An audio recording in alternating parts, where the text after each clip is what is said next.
एक गांव में राम और श्याम नाम के दो किसान रहते थे।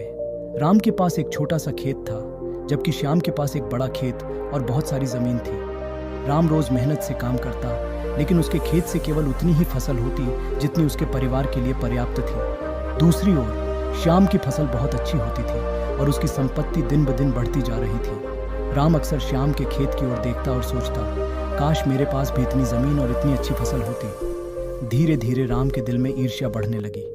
वो हर समय अपने और श्याम के बीच तुलना करता रहता और सोचता कि उसकी जिंदगी में कितनी कमी है। एक दिन गांव में एक साधु महाराज आए। गांव के लोग उनके पास अपने अपने सवालों का जवाब पाने के लिए गए। राम भी उनके पास गया और बोला, महाराज, मैं बहुत दुखी हूँ। मैं कितना भी मेहनत कर लूँ, मुझे उतनी फसल नहीं मिलती जितनी श्याम को मिलती है। मेरी जिंदगी में कितनी कमी है। साधु महाराज ने मुस्कुराते हुए राम से पूछा, राम, क्या तुम अपने परिवार के लिए पर्याप्त खाना उगा पाते हो?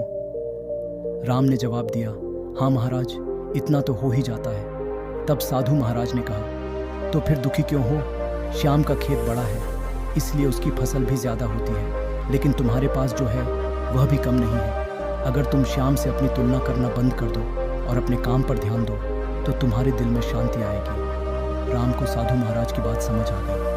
उसने श्याम से अपनी तुलना करना छोड़ दिया और अपनी मेहनत पर ध्यान केंद्रित करने लगा। धीरे धीरे वह अपनी जिंदगी से संतुष्ट रहने लगा और उसका दुख भी कम हो गया।